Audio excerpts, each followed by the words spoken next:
கிறிஸ்துவுக்குள் அன்பான கர்த்தருடைய பிள்ளைகளே, இன்றைய வேத வசனமும் ஜெபமும் ஏசாயா தீர்க்கதரிசியின் புஸ்தகம் 43ஆம் அதிகாரம் 18ஆம் வசனம். முந்தினவைகளை நினைக்க வேண்டாம், பூர்வமானவைகளை சிந்திக்க வேண்டாம். என் அன்பு கர்த்தருடைய பிள்ளைகளே, எதை நினைக்கக்கூடாது, எதை சிந்திக்கக்கூடாது? ஏன் கர்த்தர் இதை எழுதுகிறார்? நம்மோடு இருக்கிற ஆண்டவர், நம்மை உண்டாக்கினவர், புதிய புதிய காரியத்தை செய்கிறவர், சகலத்தையும் புதிதாக்குகிறவர். சிலர் முந்தின காரியங்களை குறித்தே பேசி கொண்டிருப்பாங்க. அந்த நாட்கள் அப்படி இருந்தோம், அப்படி நடந்தது, இப்படி நடந்தது என்று சொல்லுவார்கள். பூர்வமானவைகள் 3 தலைமுறை 2 தலைமுறை 3 தலைமுறைக்கு முன்னாடி நடந்த காரியங்களை சொல்லிக்கொண்டே இருப்பாங்க. வம்ச வரலாறுகளை பேசிக்கொண்டே இருப்பாங்க. அப்படி இருந்தாங்க, இப்படி இருந்தாங்கன்னு சொல்லி. அது அங்கே வேதம் என்ன சொல்லுகிறது? அதெல்லாம் நினைக்கவும் செய்யாத, சிந்திக்கவும் வேண்டாம்.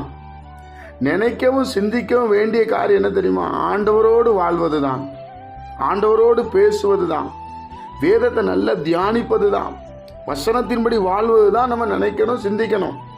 முந்தினவைகளை நினைக்கக்கூடாது. முந்தி நடந்த காரியங்கள், பழைய வாழ்க்கை, கெட்டுப்போன வாழ்க்கை. என் அன்பு கர்த்தருடைய பிள்ளைகள், அதை நினைக்காதன்னு கர்த்தர் சொல்லுகிறார். அவரால் எல்லாவற்றையும் செய்ய முடியும். புதிய காரியத்தை உங்கள் வாழ்க்கையில் செய்ய முடியும்.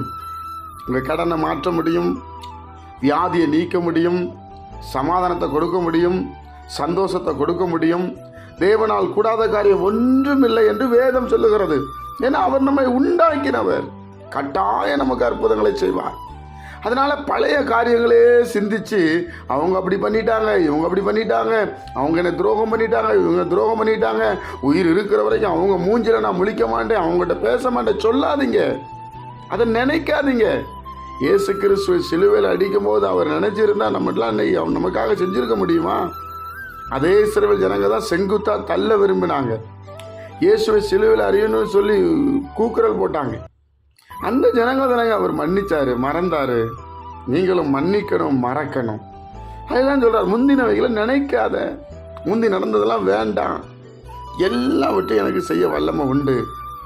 ஆமென். கர்த்தருடைய பிள்ளைகள், நீங்கள் இதை நாங்கள் உறுதியாக பிடித்து கொள்ளுங்க. பழைய காரியங்கள் நினைக்காதீங்க. நீங்கள் கர்த்தரை நினைங்க. உங்களை எகிப்திலிருந்து கொண்டு வந்தாரு, இஸ்ரவேல் ஜனங்களை தூக்கி சுமந்து கொண்டு வந்தாரு, அந்த தெய்வத்தை நினைங்க.